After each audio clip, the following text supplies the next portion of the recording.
New champions were crowned on Raw, multiple Evolution matches have been announced, and WWE stars return at the SmackDown taping. Stay tuned for all the wrestling news. Now we're kicking things off with a title change. I was personally quite surprised by this. First off, Raw was on earlier last night, and this threw me off. Wasn't that lovely? I was all tucked up in bed, scrolling on Twitter, as you do when it's past your bedtime, and there was a bloody title change. And it's not one, I mean, it was announced ahead of time it was happening, but it was still a surprise. Yeah, the Judgment Day, back with those World Tag Team titles. They faced a New Day, and won in relatively shocking fashion, just because, I mean, we knew that match was happening. Yeah. Whilst I didn't expect the New Day to lose, I didn't expect the Judgment Day to win. That's the thing, I didn't expect the Judgment Day to win, but all those people complaining that Finn Balor wasn't getting his push in 2025, here it bloody is. He won the title. In fact, Pin Balor got the pin. Yeah, coup de grace action. Lovely little celebrate at the end with fireworks and Dominic Mysterio with the Intercontinental title. That means that the Judgment Day have a whole bunch of the gold strapped right in now. gold. They've got the women's tag titles, they've got the World Tag titles, and the Intercontinental Championship. They're back on top. The Judgment Day back, baby. Just when you thought they were going, they're back on top, baby. I am intrigued to see where this goes, though, because the Judgment Day, when they last had the championship, it felt like they were just in a cycle of, hey, we've got the same challengers and we've won. We've got the same challengers and we've won. So it really have to wait and see. I imagine it's not going to be a very, very long reign, but right now, that Raw tag division isn't that deep. No, it's not. I think this is an issue with a lot of tag divisions in WWE right now. SmackDown is the exception, because SmackDown have really got their SH1T together when it comes to tag teams, but Raw not so much, and certainly the men's and the women's divisions could do with a little bit of a bolstering. You speak of the women's division, we do have a big show coming up with Evolution that is in, I want to say, a week and a half? Something like that. A week and some change. We've left it quite late to put this card together. A little bit. We have 3 matches now announced for Evolution from last night's Raw. This was announced. Rhea Ripley facing Io Sky for the Women's World title. Now, this was confirmed after Raw opened with a challenge from Ripley. Of course, Sky accepting. She's the Valiant Champion. It's a match that lots of people have wanted. It's a match that we were going to see, obviously, at WrestleMania, but we had the triple threat instead. I am hyped to see this as the main event, hopefully. You would think the main event. Yeah, potentially a show stealer, this one. If they give them a sufficient amount of time, you could easily put this one on last as well. I don't see Rhea Ripley winning it, though. I really don't. The thing is, you can never count out Rhea, so even if the expectation is, I don't see her winning, it is Rhea Ripley, and that's not the knock that it usually is of like, oh, it's Rhea Ripley or whoever that they're going to win. She's the best they've got in the division in terms of like all-round star.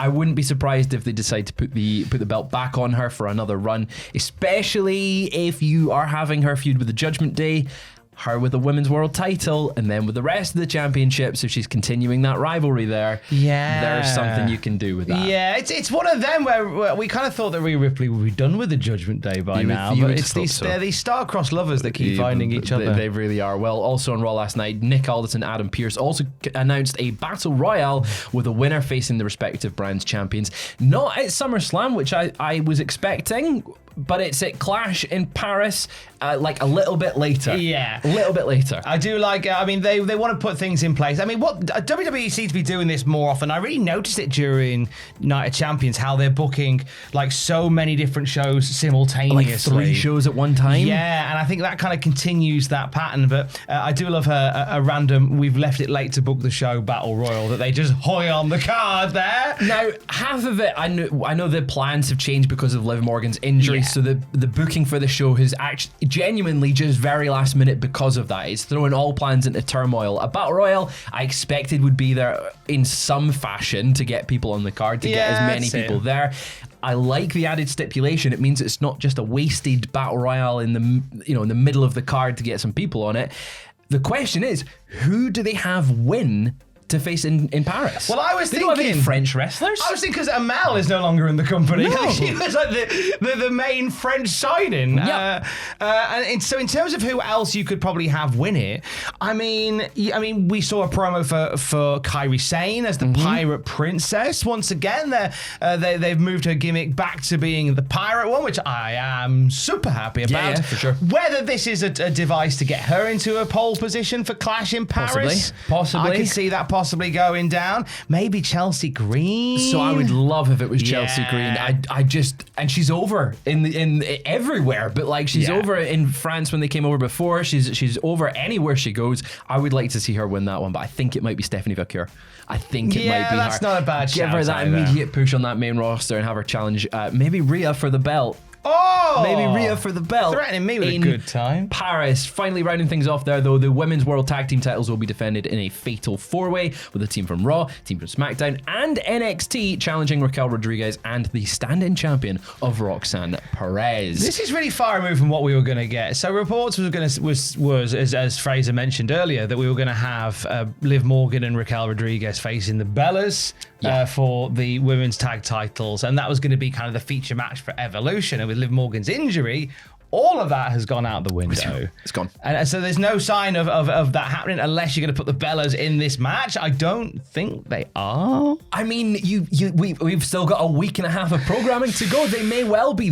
We know that Nikki was planned for the show. Maybe this is the way you do it. But I would expect if they were going to have it, Nikki and Brie would need to kind of win. I feel like it should be them win. Yeah, I thought that was this what Evolution was going to be. Give them that legend, that Hall of Famer tag team, the run with the titles they never had. We keep an eye on and see if those announcements, if they're going to come back, if it's announced ahead of time, or maybe kept as a surprise. But next up, we do have someone backstage at Raw last night that if you're familiar with the classic Nitro review, you might be familiar with. Well, yeah, because he started popping up doing the WCW.com commentary, and he'll be a bigger feature role in years to come. Mark Madden was backstage at Raw last night as a local to the area, and he put out a tweet saying that he was hanging out with Charlotte Flair, William Regal, hanging out with Pete Dunne, Sean Daivari, talking about a 3-count reunion with Shane Helms. Surely not with Pete Dunne and Sean Daivari, one would hope. But seemingly had a lovely time backstage. He was recently guest commentator at a TNA Impact taping in Pittsburgh. I wonder whether they're toying with maybe bringing him in for something else. And maybe, I mean, we know that there was overtures made to Mike Tenay recently to come in for a show. Obviously, that didn't pan out. Maybe it could just be a case of he's in the area, he'll go and hang out with some buddies, come along to see his friends backstage at the show. Right, we're getting into spoiler warning territory because we mentioned it earlier, Raw was taped at an earlier time last night. It threw everyone off, but it's because they were taping SmackDown right after it, and we do have some spoilers for this week's SmackDown. So that's your spoiler warning. Spoilers are happening now. Right. Drew McIntyre's back. Yes! Come on. It's your boy. He is back. Drew interrupted a segment with Cody Rhodes and Randy Orton attempting to plant a little bit of seeded dissension between the two. He ended up getting an RKO though, which you know, it's always a good pop. But he got RKO'd in a match between Drew and Orton was locked in for the upcoming Saturday night's main event, which is also in a week and a half. That weekend is chocker. It's almost like AEW have a major stadium event that they're just coincidentally booking around. I'm using coincidentally really sarcastically there. They never counter-program that. They never do that. They never do that. We're saying that ever so sarcastically because I know sometimes you'll hear that and take it verbatim. That's sarcasm. Right? It's a busy weekend with lots and lots of great wrestling. Also, though, on SmackDown, Tiffany Stratton threw down a challenge for Evolution to defend her women's title. Cargill, the #1 contender, appeared to accept the challenge, but Tiffany was actually challenging Trish Stratus. Yeah. What are you doing here? That's mental. Yeah. Trish then appeared and she and Stratton exchanged some words before making the Evolution match official. What I am really surprised at is they had Trish return on a taped show. Drew, I understand because he is a regular featured talent. But they just had Trisha back on a taped show. Well, she was meant to be on SmackDown a couple of weeks back. They had a video package ready for her and everything. They just sort of cut it halfway through. Not quite sure as to why. I thought maybe because Chelsea Green was meant to be on that show and Chelsea Green couldn't make it. I thought maybe we were going to get Chelsea Green versus Trish Stratus. I would have loved that. That'd have been nice. Anything with Chelsea Green, I'm all up for. She's great. Yeah. Staying though on SmackDown's taping.